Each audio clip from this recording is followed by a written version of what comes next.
Հայաստանի վարչապետ Նիկոլ Փաշինյանն ազգային ժողովի այգում երեկ մասնակցել է 1999 թվականի հոկտեմբերի 27-ի ոճրագործության զոհերի հիշատակի արարողությանը։ Կառավարության ղեկավարը ծաղիկներ է դրել հուշակոթողի մոտ հարգանքի տուրք մատուցելով զոհերի հիշատակին։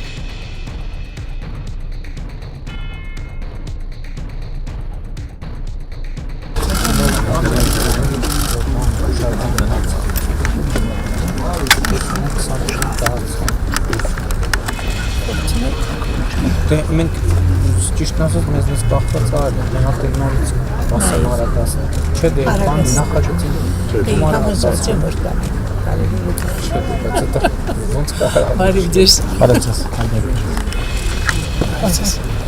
Հիշեցնենք երեկ լրացել է 99 թվականի հոկտեմբերի 27-ի ոճրագործության 20-րդ տարելիցը, որի հետևանքով զոհվեցին Հայաստանի ազգային ժողովի նախագահ Կարեն Դեմիրճյանը, վարչապետ Վազգեն Սարգսյանը, ազգային ժողովի փոխնախագահներ Յուրի Բախշյանը եւ Ռուբեն Միրոյանը, ԱԺՊատգամավորներ Արմենակ Արմենակյանը, Հենրիկ Աբրահամյանը, Միքայել Քոթանյանը եւ օպերատիվ հարցերով նախարար Լեոնարդ Պետրոսյանը։ Զինված անձինք էին Նայիրի Հունանյանը, Կարեն Հունանյանը, Էդուարդ Գրիգորյանը, Վռամ Գալստյանը, Տերենիկ Բեջանյանը։ Հոկտեմբերի 27-ին տեղի ունեցած գործողությունների ղեկավարը Նայիրի Հունանյանն էր։ Հետագայում Հունանյանը ցուցմունք էր տվել եւ հայտարարել, թե ինքը պետական մակարդակով ահաբեկչական ծրագրեր ունեցել 91 թվականին, բայց հանգամանքների բերումով չի կարողացել իրագործել։ Նշենք, որ հոկտեմբերի 27-ի գործով դատավիճիռն հրապարակվել է 2003 թվականի դեկտեմբերի 2-ին։ Կենտրոնի դատանի վճռով 6 անձ դատապարտվել է ցմահ 1 անձ 14 տարվա զրկման։ Օրեր առաջ ազգային ժողովի պատգամավոր Արման Բաբաջանյանը 2 ժամ առանձնազրույց է ունեցել Նայիրի Հունանյանի հետ, որը ըստ պատգամավորի ուշագրավ տեղեկություններ է փոխանցել ու ասել, առաքելությունը դեռ ավարտին չի հասցրել եւ դեռ առաքելություն ունի կատարելու։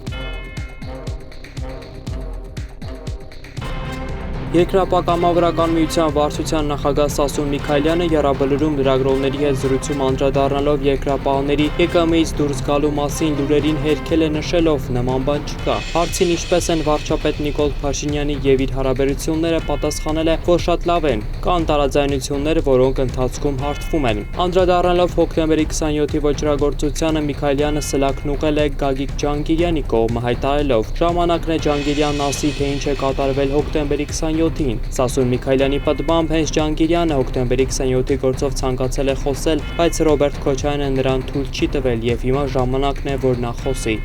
27 հետ կապված բնական է բոլորս գիտենք, որ այդ ժամանակ եղել է Հայաստանի Հանրապետության նախագահ Ռոբերտ Քոչարյանը եւ ազգային անվտանգության ղեկավարը եղել է Սերժ Սարգսյանը, որոնք անկախ ամենից պատասխանատվություն են կրում լինելով իշխանություն այդ ժամանակ, որի ընթացքում չբացահայտավ, հետո պրոցեսներ ընթացավ, գնաց մինչև այս ամեն ինչը մարավ։ Բայց այսօր մենք պարտավոր ենք բացահայտել, ու շատ մարդիկ կան, որ իրոք իրաց դերակատարությունը պիտի ունենան, օրինակ այս հարցի բացահայտման հետ կապված վճռագործության։ Օրինակ ես դիմում եմ ընկերոջ պարոն Ջանգիրյանին, որ այն ժամանակ ինքը ասավ, որ պետք է հայտարարություն անեն, հետո պարզվավ, որ Ռոբերտ Քոչարյանի ինչ-որ գրավոր գրությամբ ինքը հայտարարություն չարավ հոկտեմբերի 27-ի հետ կապված, թե ինչ կատարել։ Ես այսօր էլ 20 տարի հետո պետք է լրեմ եղբայր ժամանակն է, որ իրոք Ջանգիրյանը ասի, թե ինչ կատարել, եւ պլյուս դրան Ջանգիրյանը եղել այդ ժամանակ ինքն է քննել գործը Նայիրի Հունանյանի եւ այսօր ինքը պիտի ավելի շատ բան ուներ, քան որևէ մեկը։ Միացյալ Նահանգների նախագահ Դոնալդ Թրամփը հայտարարել է, որ իսլամական պետությունը ահաբեկչական խմբավորման պարագլուխ Աբու Բաքր Ալ-Բաղդադին սպանված է։ Թրամփի խոսքերով թիվ 1 ահաբեկիչը սպանվել է Սիրիայի հյուսիսարևելքում ամերիկյան հատուկ ծառայությունների գործողությունների արդյունքում։ Հատուկ գործողությունների անցկացման հստակ վայրը ԱՄՆ նախագահը չի նշել։ Ավելի վաղ հաղորդվել էր, որ դա տեղի ունեցել Իդլիբում, Թուրքիայի սահմանից ոչ հեռու։ Դոնալդ Թրամփը շնորհակալություն է հայտնել Ռուսաստանին, Թուրքիային, Իրաքին, Սիրիային եւ սիրիացի քրդերին այդ գործողությանը նպաստելու համար։ Ռուսաստանը մասնավորապես Թրամփի խոսքերով ամերիկացի զինվորականների համար օդային միջանցք է բացել դեպի Սիրիա, թեև ամերիկացի առաջնորդի խոսքերով Վաշինգտոնի գործընկերները տեղյակ չեն եղել գործողության ճշգրիտ նպատակից։ Ի դեպ, Ռուսաստանի նախագահի մամուլի քարտուղար Դմիտրի Պեսկովը չի մեկնաբանել Միացյալ Նահանգների նախագահ Թրամփի հայտարարությունները ամերիկացիների կողմից իսլամական պետության ահաբեկչական խմբավորման պարագլուխի սպանելու մասին։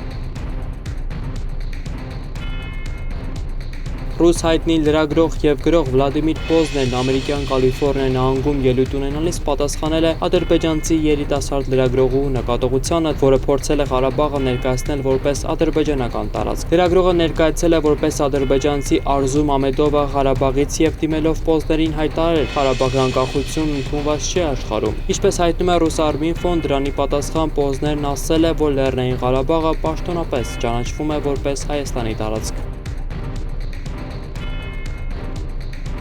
Վարչական դատարանի դատավոր Արթուր Ավագյանի մասնակցությամբ միջադեպի վերաբերյալ մամուլում տարածված տեղեկության մասին բարձրագույն դատական խորհուրդն իրազեկված է։ Այժմ կատարվում են համապատասխան ուսումնասիրություններ։ Ավելի վաղ հայտնի էր դարձել, որ հոկտեմբերի 26-ին արտակարգ իրավիճակների նախարարության փրկարար ծառայության 911 խումբը դեպքի վայր գնալիս լուսային փարոսիկները միացրած ճանապարհ է խնդրել Mazda Magnishի ավտոմեքենայի վարորդից, սակայն վարորդը դուրս է եկել ավտոմեքենայից, հարձակվել իրենց մասնագիտական աշխատանքը կատարող փրկարների վրա եւ ձեռքին եղած զենքի նմանվող առարկան ուղղել նրանց ուղղությամբ։ Ժամեր անց ոստիկանության կոդայքի բաժին է ներկայացել Երևան քաղաքի բնակիչ 35-ամյա Արթուր Ավագյանը եւ հայտնել, որ Mazda Magnishի ավտոմեքենայի վարորդը ինքն է եղել։ Լրատվամիջոցներ հայտնել էին, որ վարորդը վարչական դատարանի դատավոր Արթուր Ավագյանն է։